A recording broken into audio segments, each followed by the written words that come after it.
গ্রিডের সাহায্যে বিপরীত ভগ্নাংশ নির্ণয়। এখানে 3/5 বিপরীত ভগ্নাংশ নির্ণয় করতে বলা হয়েছে।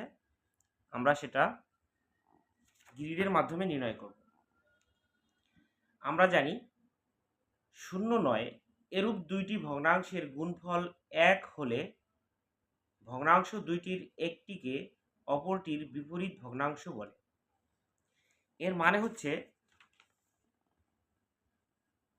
যেমন এই 3/5 এই ভগ্নাংশটিকে যদি আমরা 5/3 এই ভগ্নাংশ দ্বারা গুণ করি এবং এর গুণফল যদি আমাদের 1 হয়, তাহলে আমরা বলতে পারবো 3/5 এই ভগ্নাংশটির বিপরীত ভগ্নাংশ হলো 5/3। এখন 3/5 গুণ 5/3 এর গুণফলটা কিন্তু আমরা সহজেই 1 প্রমাণ করতে পারি।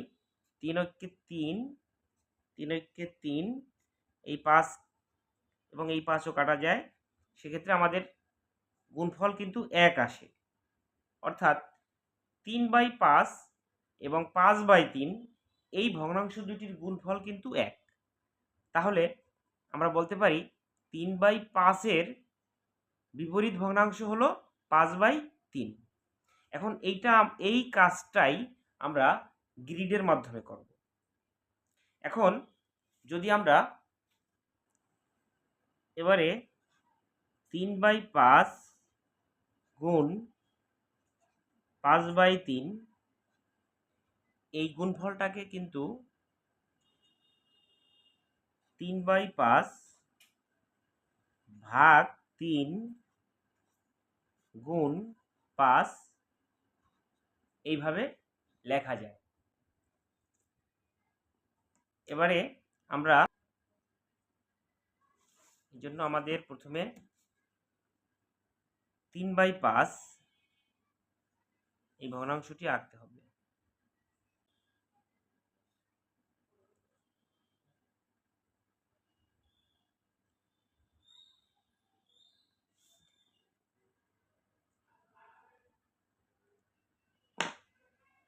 এইবার 5কে আমরা 3 ভাগ করব।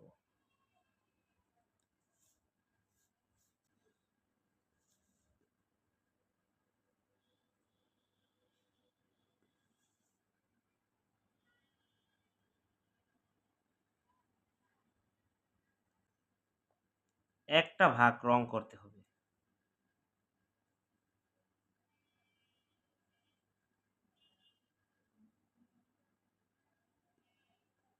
তাহলে এটা ছিল আমাদের 3/5,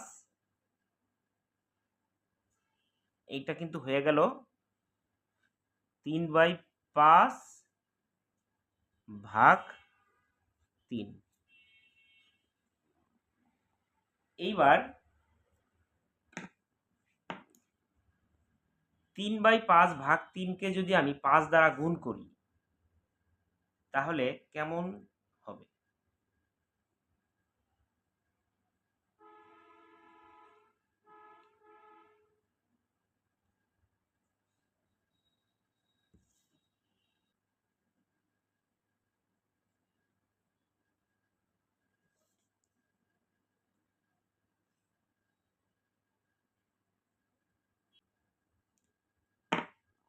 এবার 3/5 ভাগ 3কে যদি আমরা, অর্থাৎ এই গ্রিডটাকে, এই চিত্রটাকে যদি আমরা 5 দ্বারা গুণ করি, তাহলে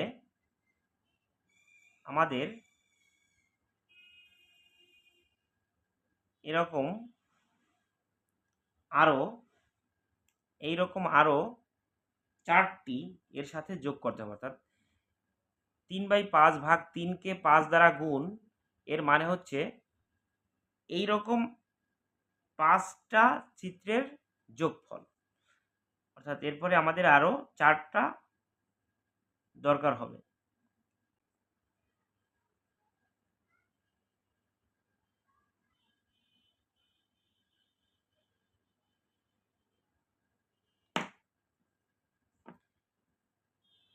এবারে এই অংশটা কিন্তু 3/5 ভাগ 3 গুণ 5 হবে। এবার এই অংশটাকে যদি আমরা এই স্থানে নিয়ে আসি, আর এই অংশটা যদি এ স্থানে নিয়ে আসি, এই অংশটা যদি এ স্থানে নিয়ে আসি এবং এই অংশটা যদি এ স্থানে নিয়ে আসি, তাহলে আমাদের সম্পূর্ণ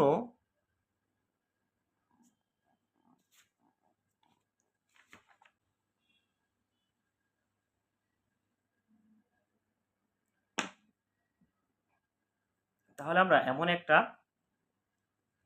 গ্রিড কিন্তু পাবো, যেটা কিন্তু আমাদের 1, অর্থাৎ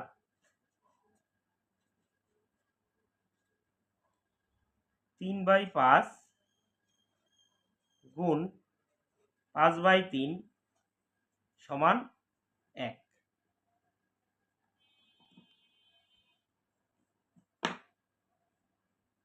এর মাদাং 5/3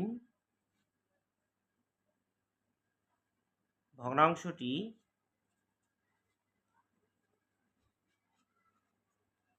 3/5 এর বিপরীত ভগ্নাংশ।